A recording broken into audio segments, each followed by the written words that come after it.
परमेश्वर का धन्यवाद हो कि एक बार फिर हम उसके नाम में इकट्ठे हुए हैं कि उसके वचन को देखने पाए, समझने पाए और अपने जीवन में इस्तेमाल करने पाए। आए पसरों को झुकाएं और हम प्रार्थना करेंगे और प्रार्थना के द्वारा अपने सभा को शुरू करेंगे। Let's bow our head and look to Lord in prayer।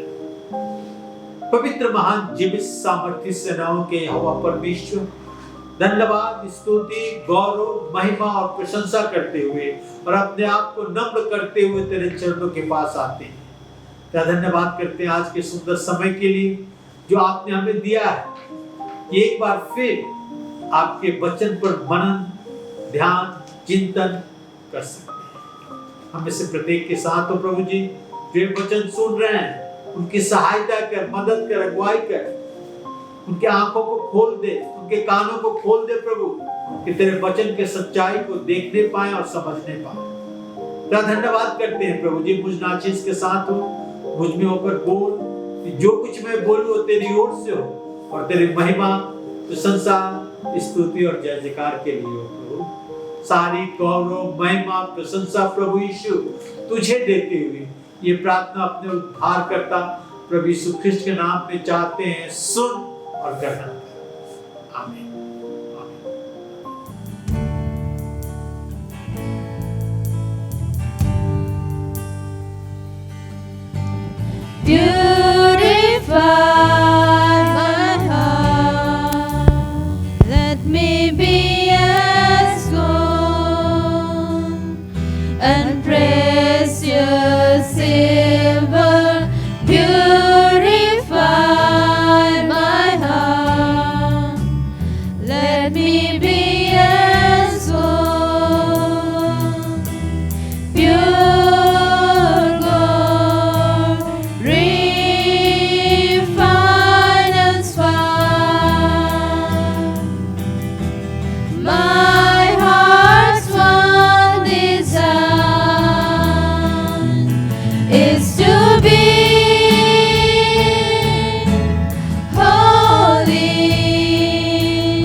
इसलिए गाऊंगा गीत उसी के मुझे बचा लिया। यीशु ने अपना खून बहा के मुझे बचा लिया। गुनाहों का बोझ उठाकर क्या क्या ना उसने सहा। मेरे गुनाहों को माफ कराने खून भी उसका बहा। मेरे गुनाहों का बोझ उठाकर क्या क्या ना उसने सहा। मेरे गुनाहों को माफ कराने खून भी उसका बहा। कितना अनोखा है प्यार प्रभु का मुझे बचा लिया। यीशु ने अपना खून बहा के मुझे बचा लिया। सेवा करेंगे प्यारे प्रभु की जैसा कि उसने कहा। मर भी मिटेंगे प्यारे प्रभु में जैसा कि उसने कहा। सेवा करेंगे प्यारे प्रभु के जैसा कि उसने कहा। मर भी मिटेंगे प्यारे प्रभु में जैसा कि उसने कहा। हरदम हम गाएंगे गीत उसी के हमें बचा लिया। यीशु ने अपना खून बहा के मुझे बचा लिया। क्यों ना मैं गाऊंगा गीत उसी के मुझे बचा लिया।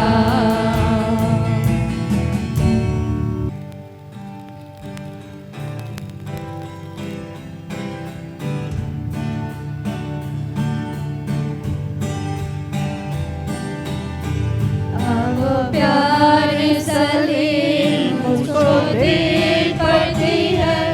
एक पहाड़ पर जो खड़ी थी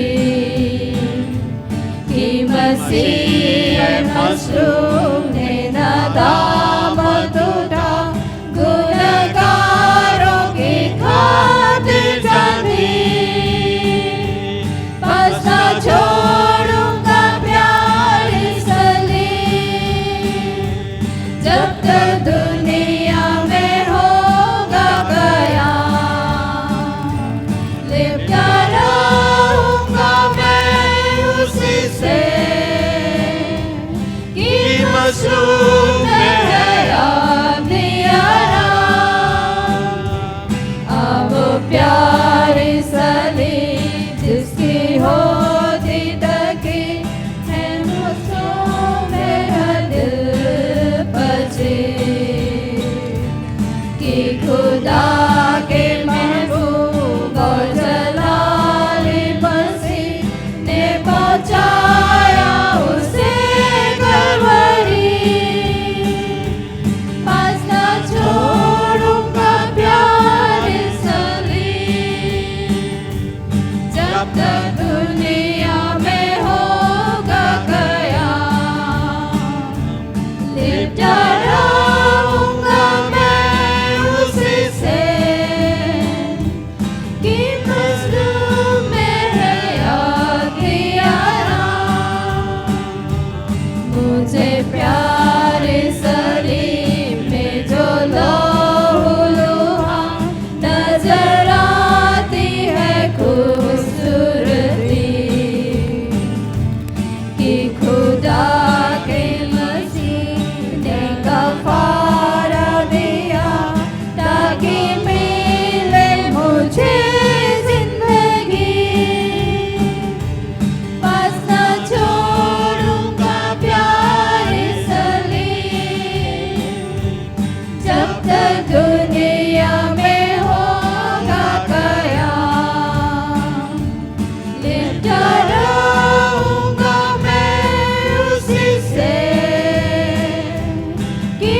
मसलूब में है अंधियारा।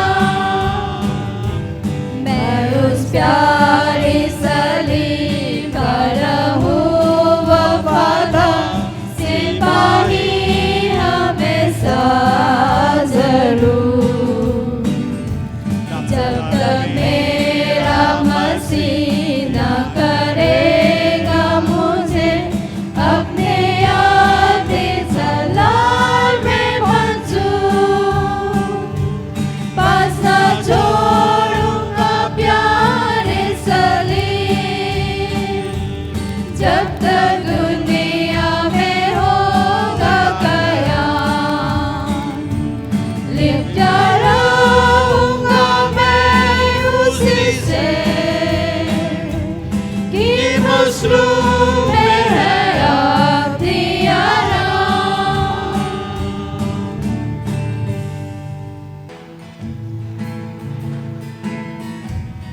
Have you been to Jesus? Have you been to Jesus for the cleansing power? Are you washed in the blood of the Lamb? Are you fully trusting in His grace this hour? Are you washed in the blood of the Lamb? Are you washed in the blood, in the soul cleansing blood of the Lamb? Are your garments spotless? Are they white as snow? Are you washed in the blood of the Lamb? Are you walking daily by the Savior's side? Are you washed in the blood of the Lamb? Do you rest each moment in the crucified? Are you washed in the blood of the Lamb? Are you washed in the blood, in the soul cleansing blood of the Lamb? Are your garments spotless? Are they white as snow? Are you washed in the blood of the Lamb? When the bridegroom cometh, will your robes be white? Are you washed in the blood of the Lamb?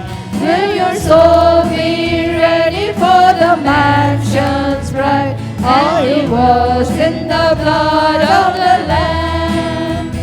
Are you washed in the blood, in the soul cleansing blood of the Lamb? Are your garments spotless? Are they white as snow? Are you washed in the blood of the Lamb?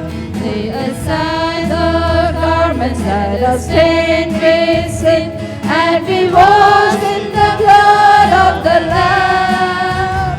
There's a fountain flowing for the soul unclean. Oh, be washed in the blood of the Lamb.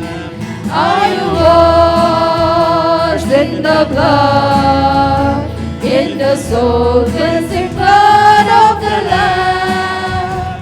Are your garments spotless? Are they white as snow?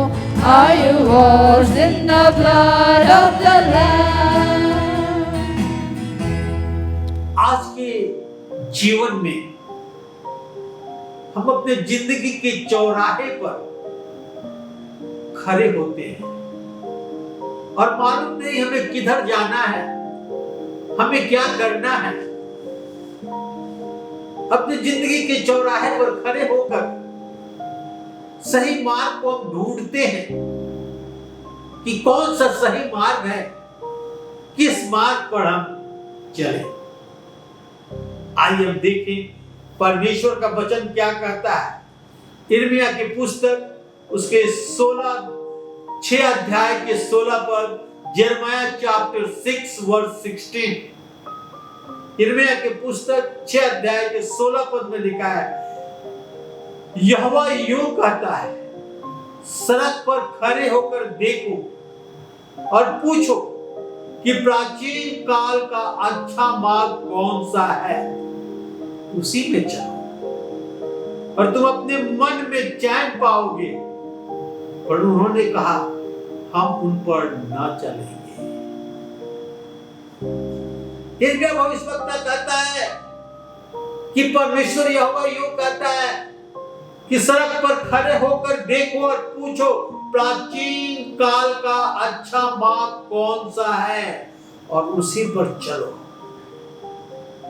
कहते हैं यदि हम प्राचीन काल के अच्छे मार्ग पर चलते हैं तो लिखा है कि हम अपने मन में चैन पाएंगे, शांति पाएंगे।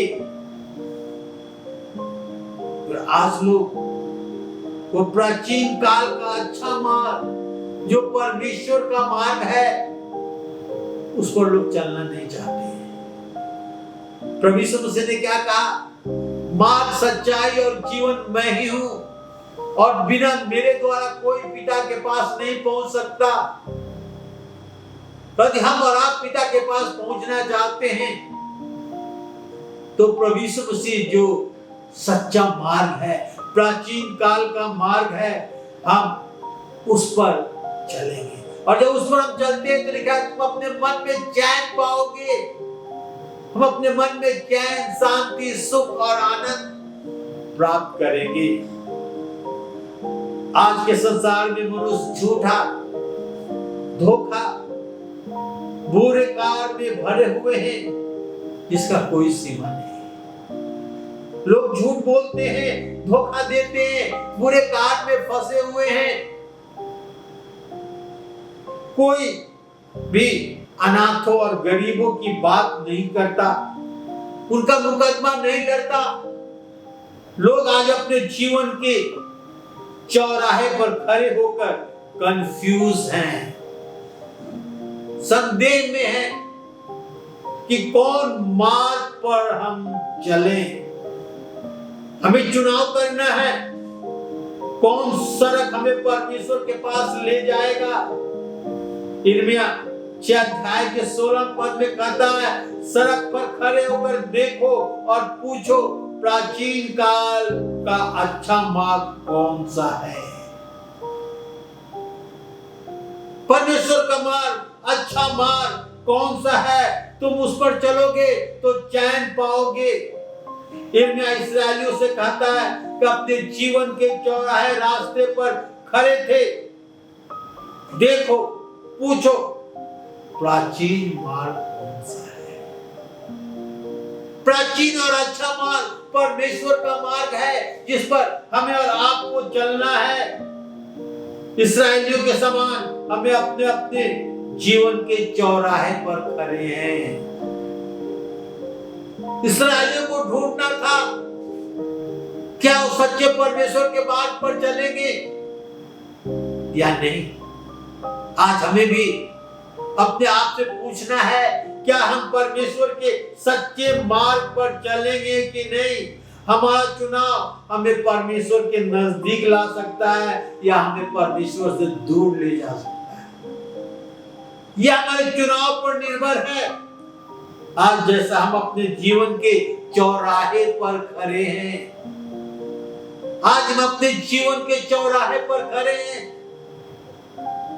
तो हमें चुनना है, हमें पूछना है कि परमेश्वर का मार्ग कौन सा है, अच्छा मार्ग कौन सा है जो हमें सुख, शांति और आनंद और चैन देगा। आज का मेरा पहला पॉइंट है यूसुफ अपने जीवन के चौराहे पर खड़ा था। यूसुफ अपने जीवन के चौराहे मार्ग पर खड़ा था। उत्पत्ति के पुस्तक 39 अध्याय के 6 से 8 पर, जेनेसिस चैप्टर 39 6 to 8। इसलिए उसने अपना सब कुछ यूसुफ के हाथ में यहां तक छोड़ दिया कि अपने खाने की रोटी छोड़ वो अपनी संपत्ति का कुछ हाल ना जानता था। यूसुफ सुंदर, रूपवान था। इन बातों के पश्चात ऐसा हुआ कि उसकी स्वामी की पत्नी यूसुफ की ओर आंख लगाई और कहा मेरे साथ सो।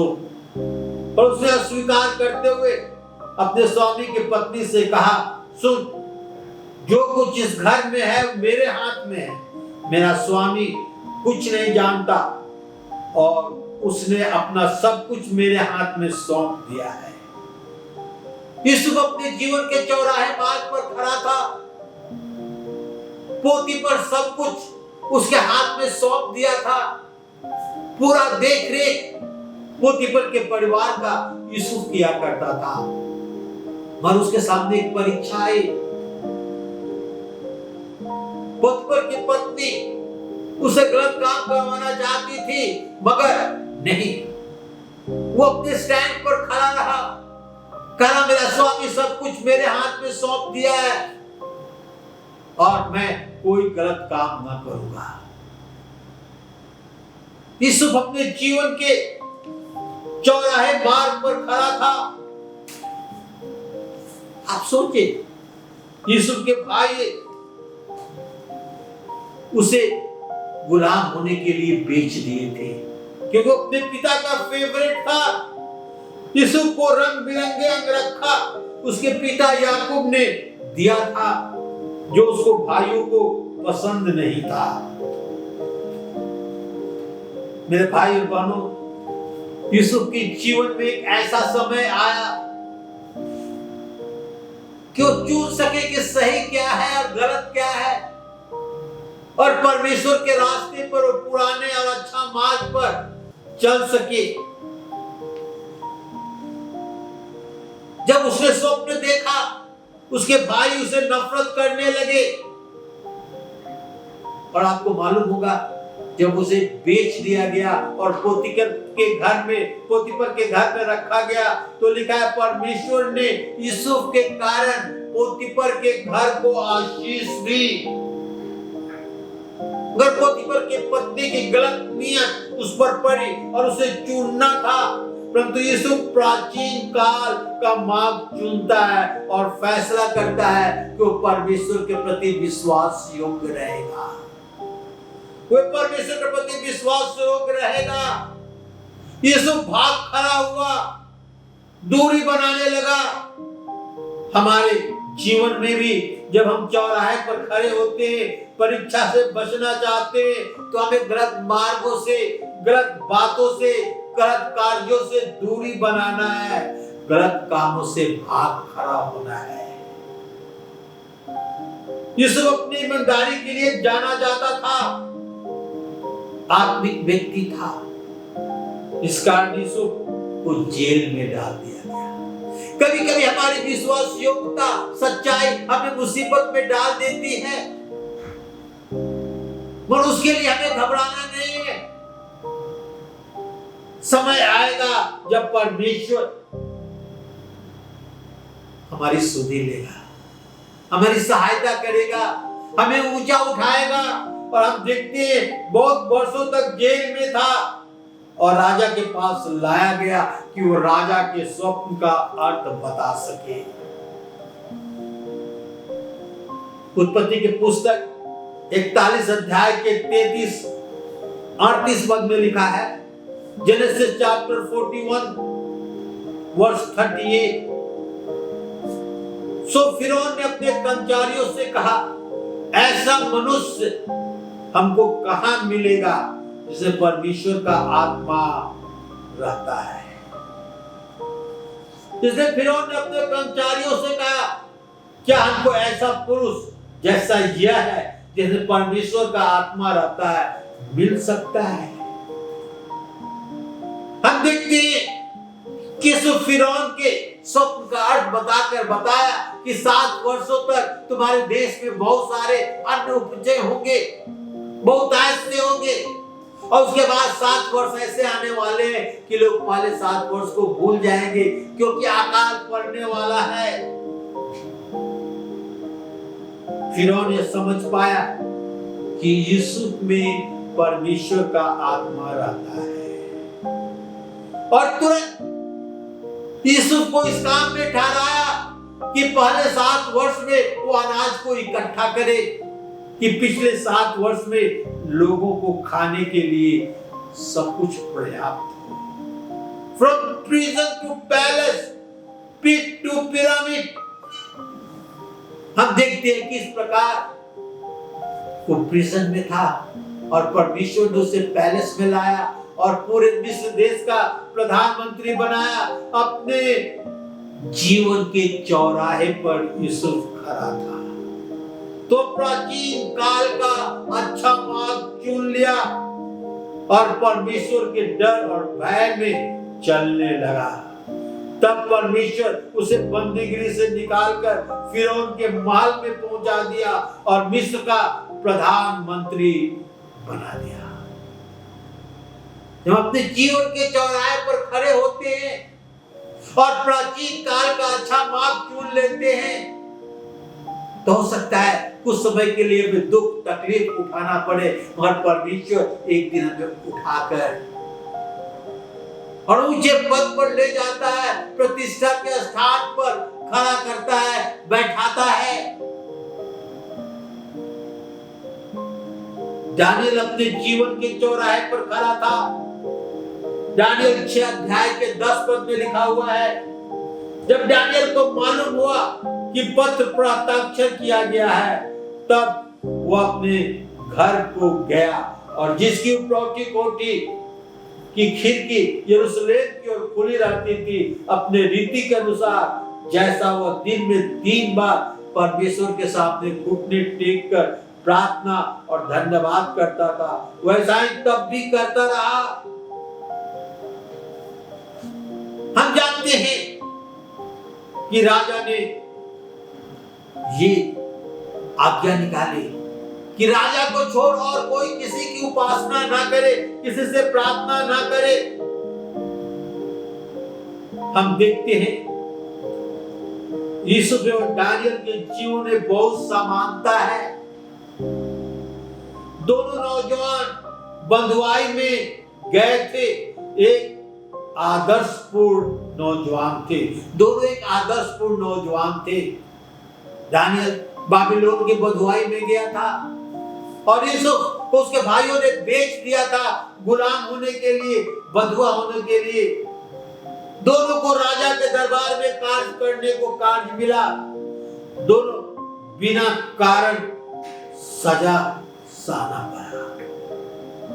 उनकी कोई दोष नहीं थी पर उन्हें सजा काटना पड़ा। दोनों का सजा वो कठिन समय उनके उन्नति व आदर का कारण बना। जब वो सजा काट रहे थे तो ये सजा उनके उन्नति और आदर का कारण बना। दोनों स्वप्न का अर्थ बताया जो उन्हें आदर का पद दिया।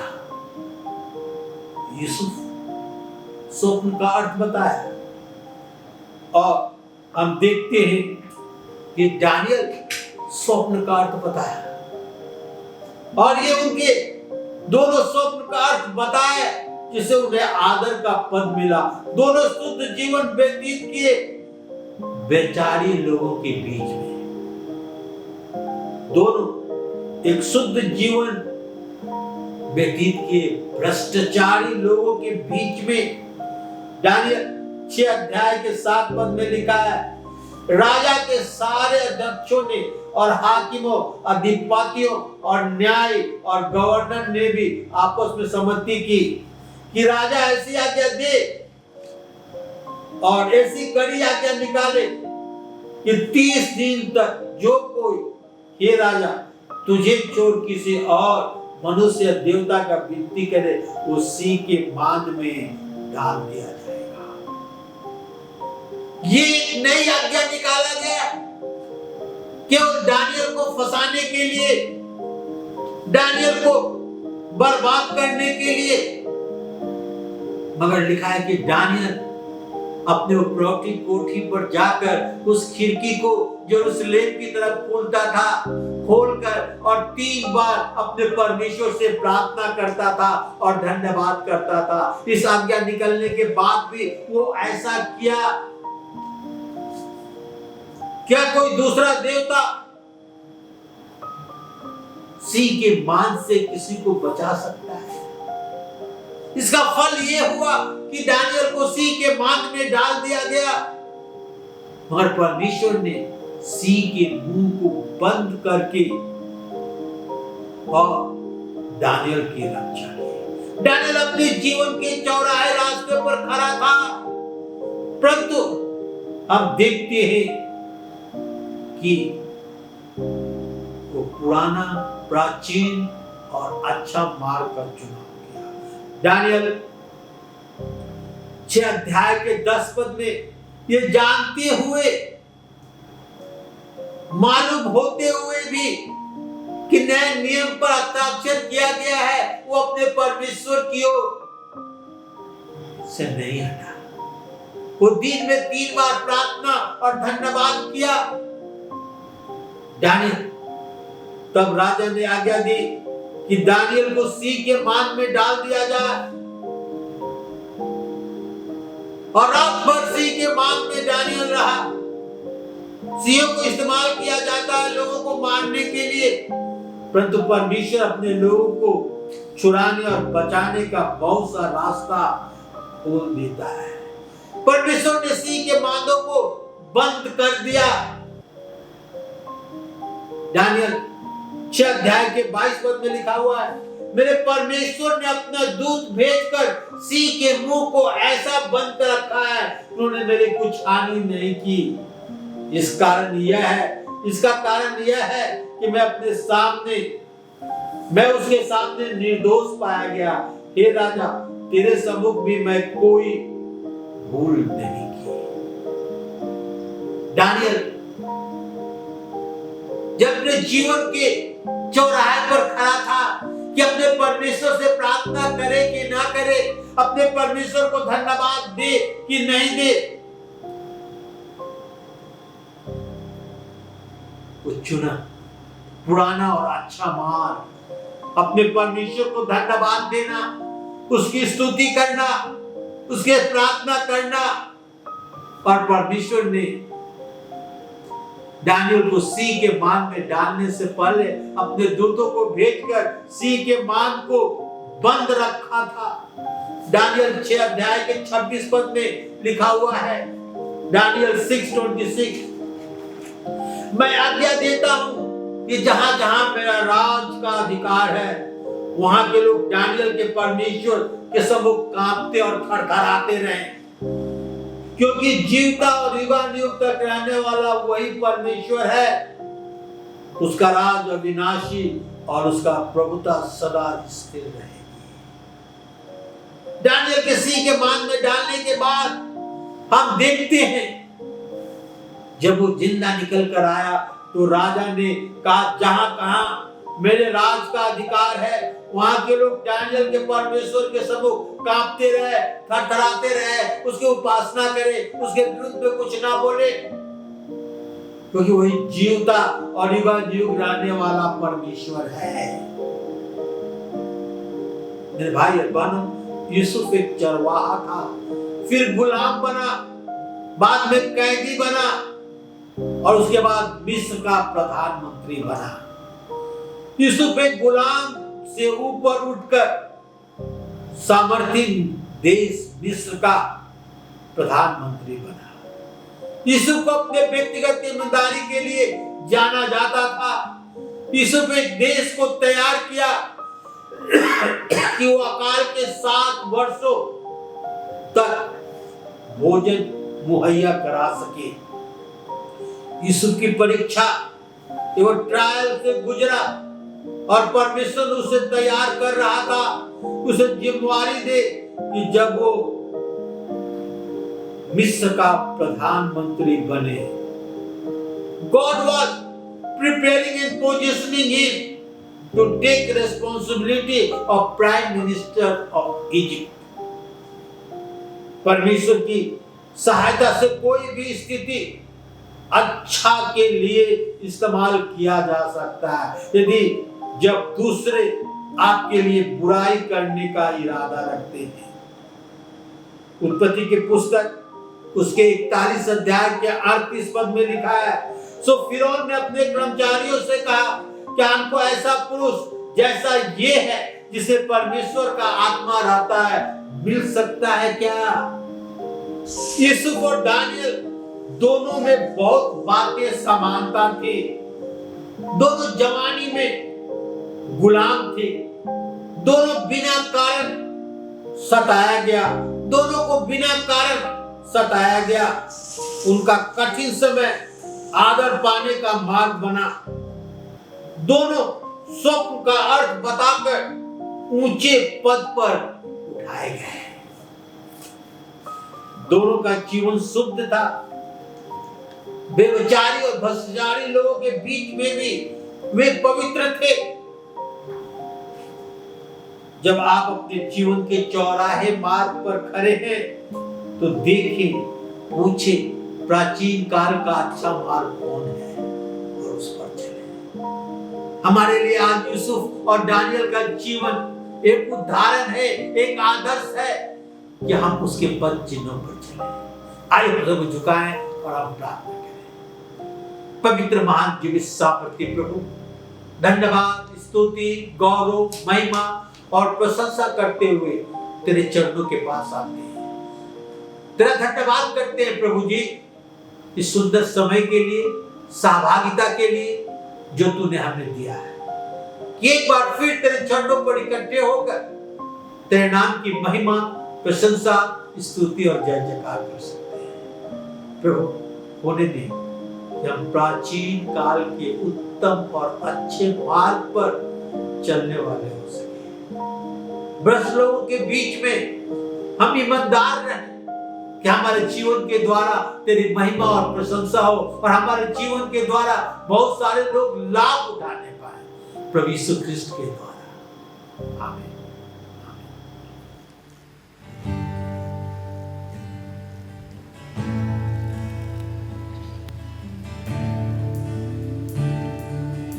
यीशु बुलाता तुम्हें, यीशु बुलाता तुम्हें, बड़ी चाहत से तुमको बाहों में लेने। यीशु बुलाता तुम्हें, यीशु बुलाता तुम्हें, मिटाने की शक्ति है उसी के पास। हर रोग मिटाने की शक्ति है उसी के पास। बिना किसी भेद के तैयार